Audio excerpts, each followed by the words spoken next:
Hi everybody, Andrew Cuneo here with another YouTube video. This time I'm going to do something a little bit different. I thought it would be fun to look at the Alchemy Esper control deck I played and compare it to some other control lists I've seen on social media by some pro Magic players, and just look at the differences and see what I like about my deck versus what they have going on in their decks. So the list that's up on the screen right now is the list that I've been playing for a while. It's what I played in the Arena Open. I've made a couple videos on it, the most recent one being my Day 2 Arena Open games. This list is exactly what I was playing in Day 2 of the Arena Open. If you go back to some of the previous videos, there's slight differences.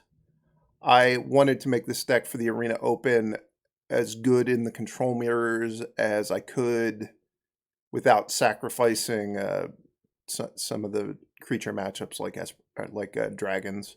So there's a few differences with this list compared to the initial videos I made. I'm not going to go over this list in a ton of detail, but this is kind of the baseline I'm coming from. This is what I'm going to be comparing the other lists to. One important thing to notice about this list is there's 27 lands. This is 24 lands in this column, and there's 3 Jwari Disruptions.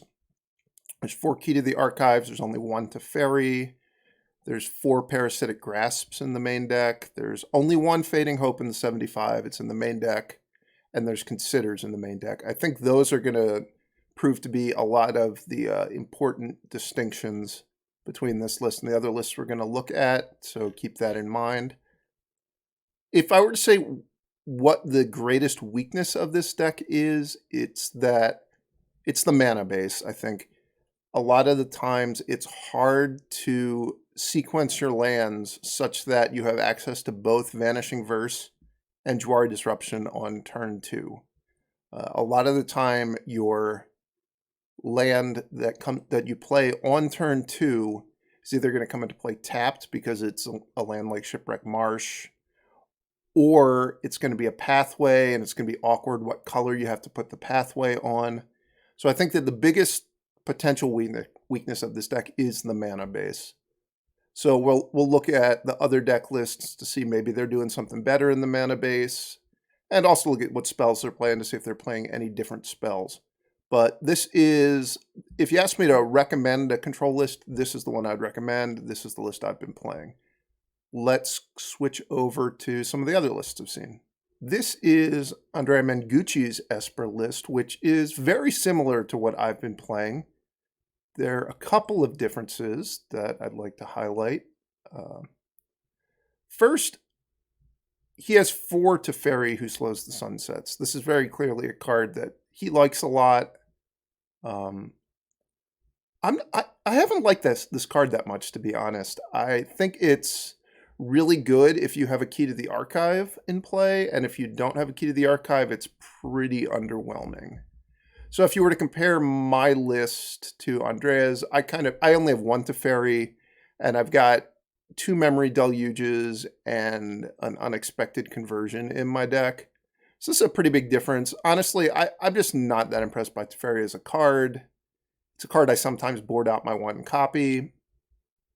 It is kind of a way to get an edge in the control matchups if you're playing against Esper specifically, because Vanishing Verse can't hit it. Outside of that, I don't like the card as much as Andrea very clearly does. Some other differences, and I would say this is another huge one. We have the same number of lands. We have 24 regular lands, 3 Jwari Disruptions, but Andrea doesn't have any Considers in his deck. And he also has a slightly higher curve because he has additional Leer and additional Discover the Formula. Maybe you would say that those are in place of the Considers.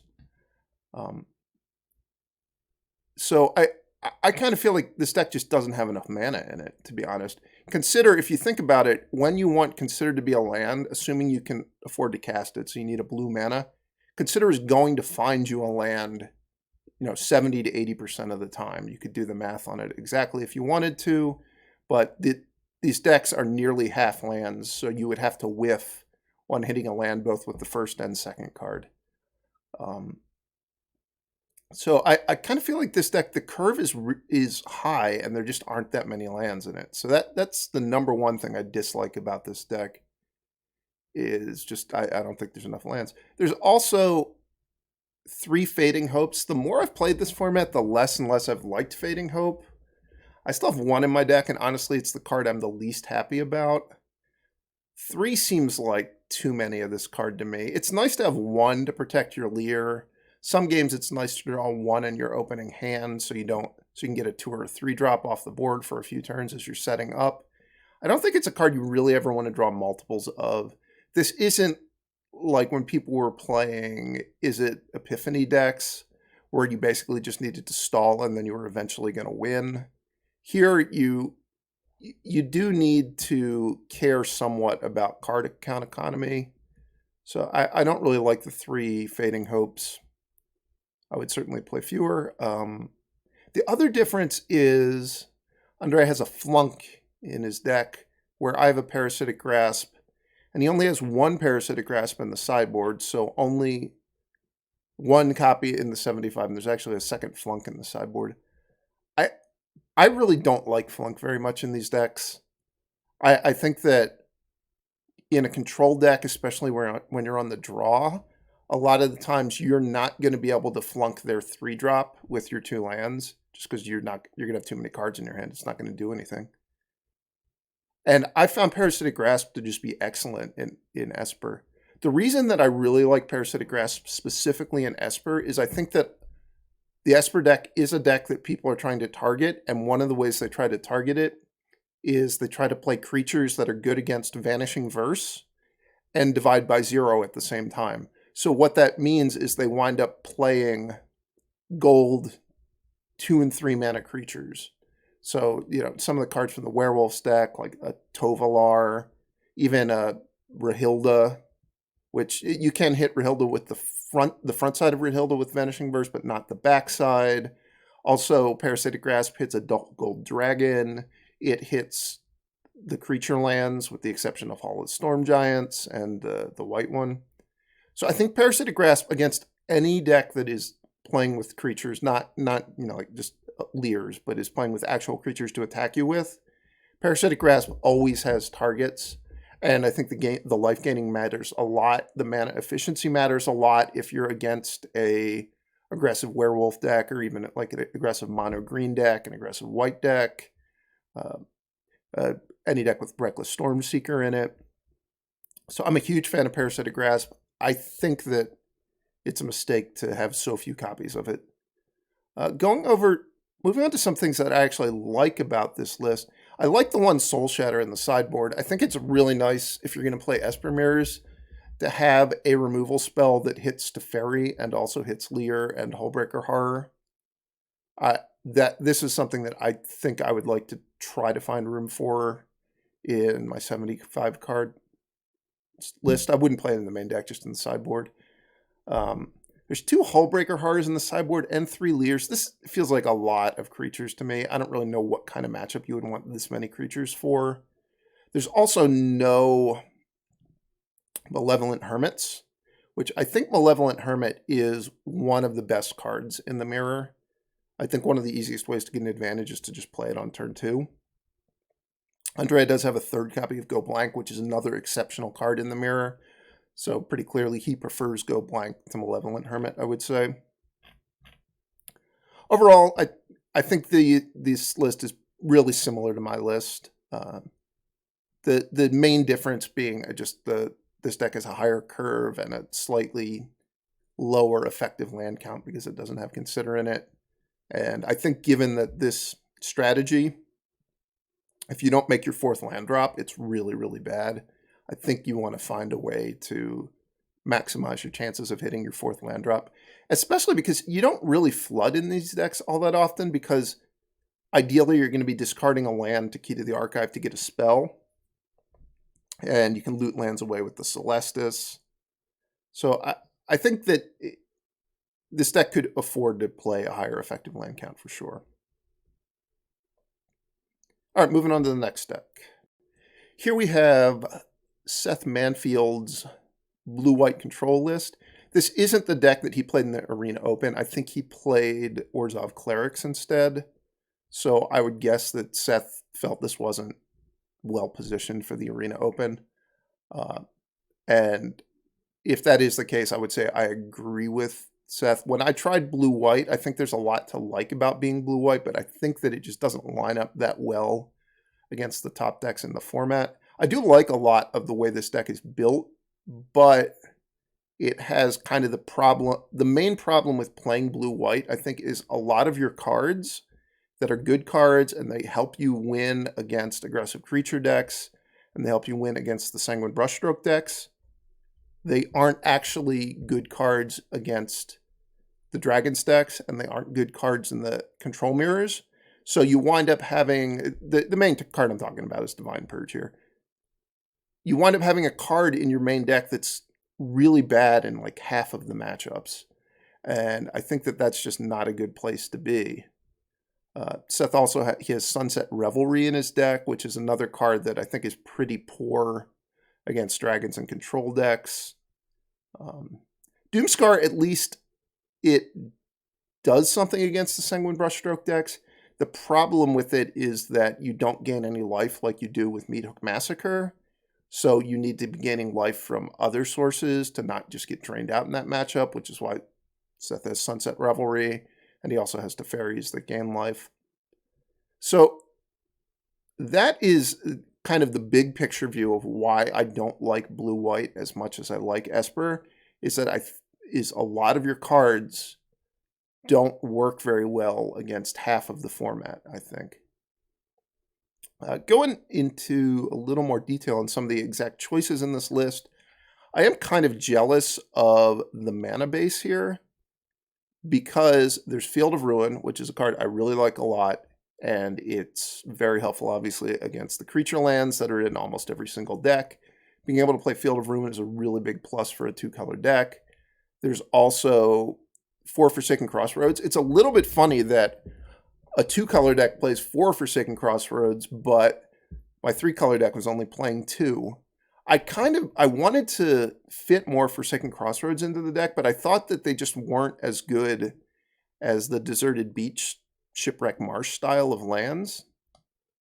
And I was concerned about having lands that were going to come into play untapped on turns 2 and 3, especially when you're on the play.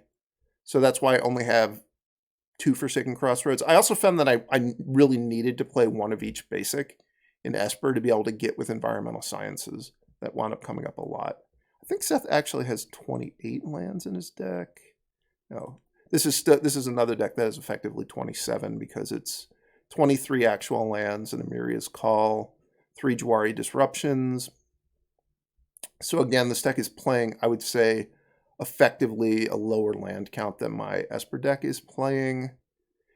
Seth does have an Unexpected Conversion in his deck. I like that a lot. I think it also helps with the half of my cards are bad, or well, not a lot of my cards are bad in half of matchups. Unexpected Conversion gives you a way to cycle away the one you drew and get the other ones out of your deck if they're not good. You can also obviously discard cards that aren't going to be good in a matchup to Key to the Archive. So it's less of a problem that so many of your cards are bad in a lot of matchups than it would be in other formats, but I still think it is a problem with blue-white in general. The other thing that is very interesting about this deck, and I find very exciting, is the Witness the Futures.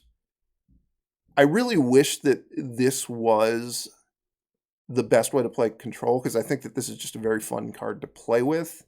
So Seth's deck has 1 Hullbreaker Horror, 2 Witness the Futures, no Leers in it. And then it has 1 Mascot Exhibition to get with Divide by Zeros. And that's it for how you're going to win. You're just going to keep recurring your Hullbreaker Horror or your Mascot Exhibition. And I think that's a really elegant win condition. I like it, the idea of it a lot, but I've got to say, I think Leer is just so powerful that you don't need to attempt to do something like this. I think this might be something I'd be interested in trying if the next wave of Alchemy nerfs, they make Leer worse in some way. I think right now, though, Lear is just clearly the best way to approach playing a control deck. So I don't really see the point of doing this.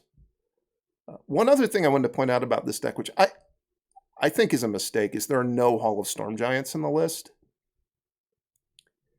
And obviously, with this style of deck, you don't really win very often by just attacking with the Hall of Storm Giants. But having them in your deck does do a couple of things.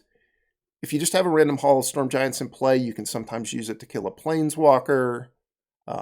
You can also trade it for your opponent's Hall of Storm Giants, which is a little bit less of an issue because you have Field of Ruins. And the other thing that I think the Hall of Storm Giants helps with a lot is if you wind up playing a sideboarding game against a black deck where you get hit by Go Blank a lot. Usually, once the black decks have sideboarded, they're pretty bad at dealing with the Hall of Storm Giants. So you can actually just win games by attacking with the Hall of Storm Giants, even if you've been Go Blanked a few times, which the Go Blank, I don't know if you would have Lear in your deck in that matchup, but the Go Blanks are going to cut into the effectiveness of the Witness the Future a lot. You could find yourself in a situation where your Hullbreaker Horror is gone, your Mascot Exhibition's gone, your Miria's Call's gone, and you just literally can't win at that point.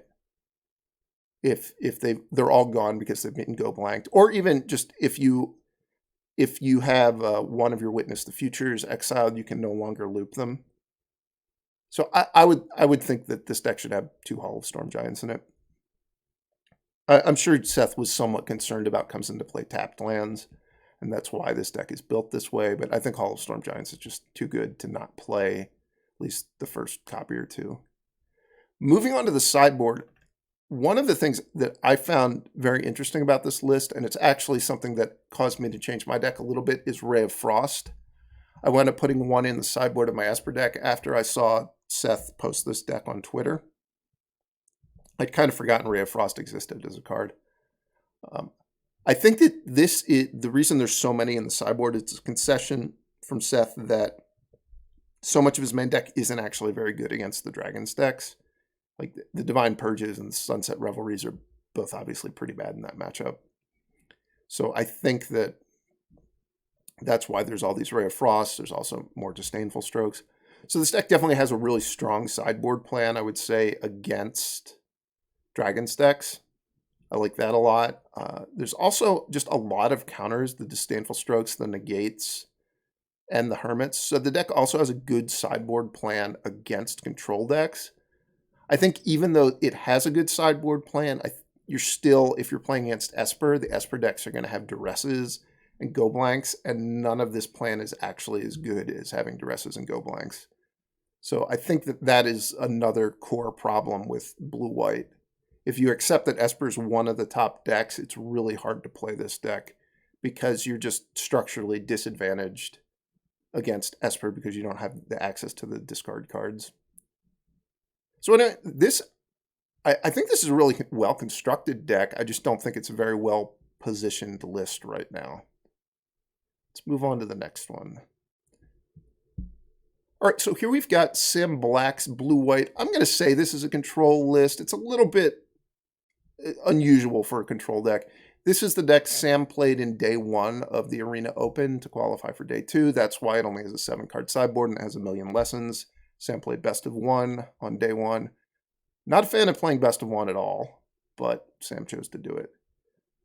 So this deck has a lot of different things going on. Let's start by looking at how many lands does he have. He has 20 actual lands, 3 Seagate Restorations, 3 Amiria's Calls. So only 26 effective lands. There's no Jawari Disruptions.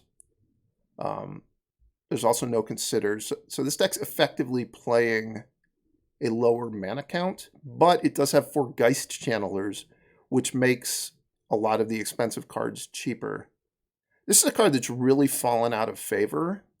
And I think the reason it's fallen out of favor is it's just not a very good card in decks with Key to the Archive. Or just, it doesn't work with Key to the Archive is really the problem. Sam has both of them here and obviously did well, so maybe Sam disagrees with that.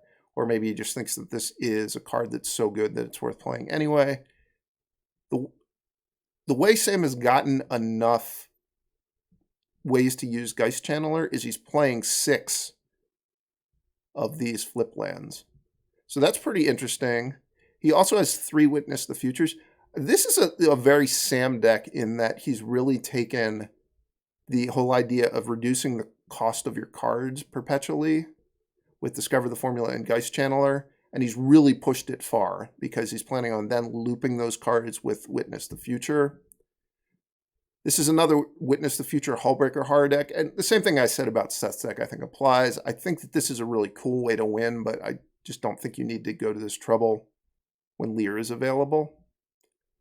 The other interesting thing about this deck I thought was the Clone Crafters, which it's a pretty unusual inclusion in a control deck. So you got to think about what's this card going to do in various matchups. So say you get paired against a Dragons deck or some sort of aggressive creature deck, you're going to get a creature out of their deck. It's generally going to be a creature that's just going to be able to trade with one of your opponent's creatures. So in that circumstance, you've profited a 1/2 for 2 mana. Against a control deck, you're gonna get a Hullbreaker Horror or a Lear most of the time. So again, you've gotten a card that kind of matches one of their cards, and you've profited a 1/2 for 2 mana. I think just profiting a 1/2 for 2 mana isn't really particularly good in general. So you have to have some plan about what you're going to do with the 1/2 to actually get value out of getting this free 1/2. And the answer in Sam's deck is he can exile them with Divine Purge and then recast them, which is kind of a cute combo. It's very mana intensive to do that, but that's something. Also, you can divide by 0 them, which that is, that's a nice synergy, I guess I would say. All in all, I'm not really wild about the way this deck is built. I think it's got the same sort of issue that the other blue-white deck had, that you've got a lot of cards that aren't going to be good in a lot of matchups. Sam may have thought the best of 1 metagame would be a little bit different and thought the Divine Purge would just be really great.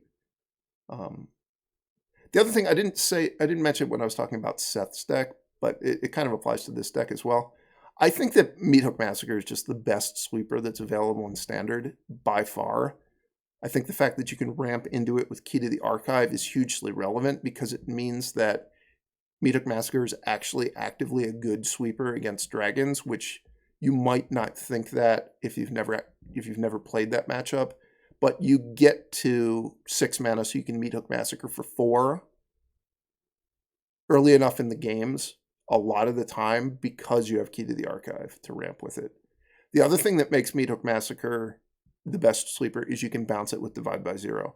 So far, all of these lists we've looked at have had 4 Divide by 0s, and I think that's pretty much going to be universal for any control deck in the format, is you're going to play 4 Divide by 0s. If you watch the videos where I play Esper, I Divide by 0 my own Meathook Massacre and recast it all the time. That comes up just consistently if you play against creature decks, which is what really puts Meathook Massacre over the top. The other thing about Meathook Massacre that might not be obvious is that when you play against the Sanguine Brushstroke decks, the fact that you have something that's draining them offsets a lot of the draining they're doing to you. So it's actually very good in that matchup as well. I found Meathook Massacre. I generally have 4 of them in my deck against every deck except the blue control deck. That's the only time I don't want to have a 4 full Meathook Massacres in my deck. So this, I guess, is a control deck. It's a little bit of an oddball.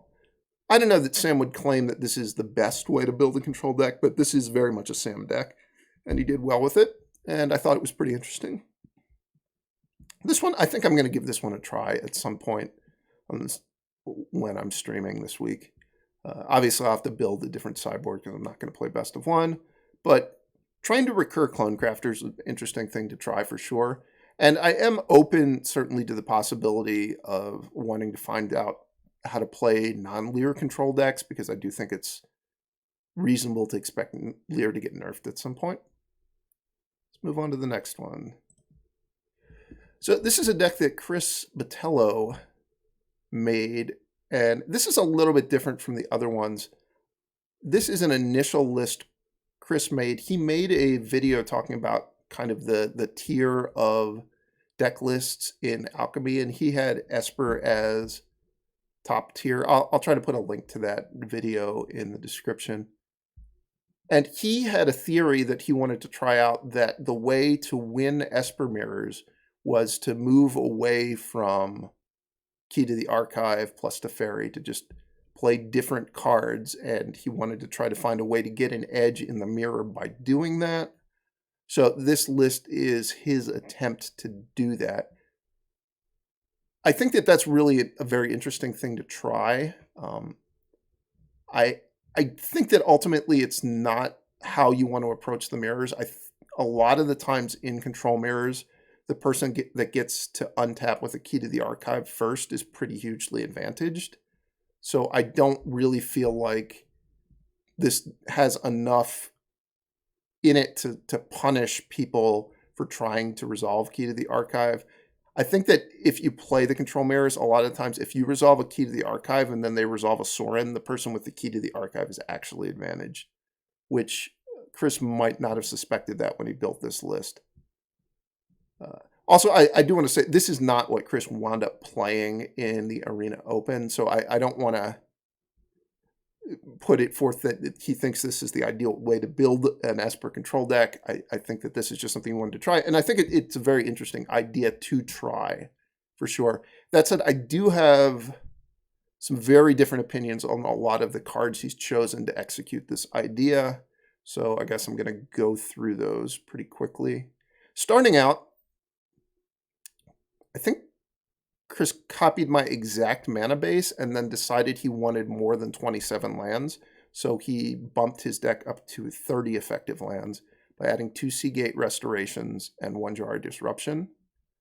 He also he doesn't have Consider in his deck. I don't know if he cut them literally, but his deck doesn't have Consider. So I do definitely like the idea that the deck needs to have more than 27 mana. There's also no artifact mana sources in this list.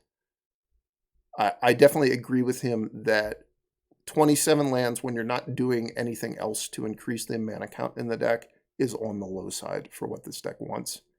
That said, I think Seagate Restoration is an absolutely awful card to put into control deck. I think it's just worse than an island. I think it's worse than a creature land. If you wanted to play a spell land, I think you should play Hagra Mauling in this deck. The reason I think Seagate Restoration is so bad is I just don't think in competitive games of Magic, decks that don't plan on ramping their mana, you can't plan on casting this as just you're going to pay 7 mana and do this. It's completely unrealistic. The only constructed decks that have really seen success by putting this in their deck and planning to cast it was the old Sultai Ultimatum decks, which ramped their mana a lot. So I think that is something I don't like about this list at all. If you wanted to do this, I would say you should just have Hagra Maulings in place of them. The other thing I really don't like about this deck at all is Break Expectations. I think this card is absolutely awful and does not belong in any decks. So the main issue I have with it is if you scan through these cards, in almost any matchup you could face, you're very likely to give your opponent a card that will wind up being a relevant card. So if you're playing a Control Mirror, if you give them a Whirler Maker, it's annoying. You give them a Magistrate Scepter, it's a little annoying. That one's less annoying than Whirler Maker. You can wind up giving them an artifact mana source, like certainly Replicating Ring is annoying, and Orazca Relic is annoying. Against a creature deck, you're going to wind up giving them a vehicle that you'll have to eventually kill some of the time. You're going to give them something to buff their creatures. Relic Amulet, even if you give someone a Relic Amulet, it's eventually going to threaten to kill your Leer. So you're not really making them discard a card. You're downgrading one of the cards in their hand, and I just don't think that's worth a card. The other thing about this card that I think is incredibly bad is this deck has Go Blanks in the sideboard. I don't know if Chris's sideboard plan was to have Go Blanks in his deck at the same time as Break Expectations, but it's pretty obviously horrible to give your opponent a free card in their hand and then cast Go Blank against them because they're just going to discard the artifact. So you've reduced 40% of the value of your Go Blank. If you say 80% of the value is making them discard 2 cards, 20% sitting in the graveyard, you've just cut off 40% of the value of your card. So that's a really bad synergy. I think if you want to use discard cards to attack creatures in people's hands, obviously if you want to use discard cards to attack non-creature cards in people's hands, you would just use Duress. Chris is using Break Expectation because he wants to also be able to hit creatures. I think you should just play Check for Traps if that is how you want to approach some of the creatures somebody might have that are going to be creatures you can't counter, like Hullbreaker Horror, or really powerful creatures like Leer or Townraiser Tyrant. So don't like that at all. The other thing that I was going to say about this list is, again, Chris has 3 Parasitic Grasps, and I think you really just want 4. Because like I said, that Parasitic Grasp lines up really well against the kind of creatures people are going to play trying to dodge Vanishing Verse. Outside of that, there's not a whole lot of differences going on here. In the sideboard, there's again 3 Leers in the main deck, and there's 2 Hullbreaker Horrors, and I really just don't think you need to play that many expensive creatures in your deck.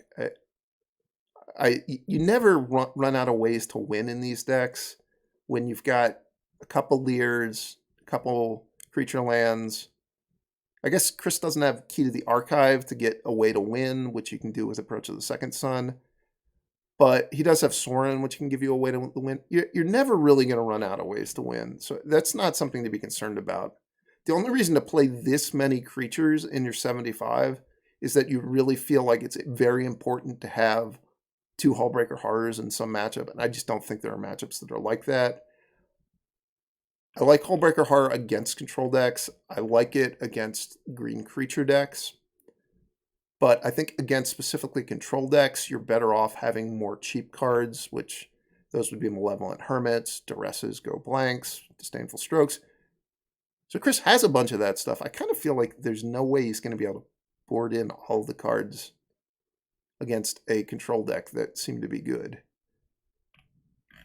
But like I said, this is a sort of a rough attempt by him to try his idea of playing control without Key to the Archive. So it's not surprising that maybe the ins and the outs in the sideboard aren't perfectly balanced yet. Anyway, this was it's an interesting idea. I don't think that this is the right direction to take control decks in, but it's always useful, I think, to try pushing an idea when you're trying to come up with a new deck. And so props for going ahead and trying that. I found it, it's an interesting list to look at for sure. So I enjoyed that. I hope people like this video. It's a little bit different from the kinds of videos I usually do. So if you do like it, please leave a comment. Or if you hate it, you could leave a comment too, and maybe I wouldn't make videos like this anymore. Also, please take the time to subscribe to my channel if you haven't. I do appreciate that a lot. And with that, I'll say thanks, and I'll see you guys next time.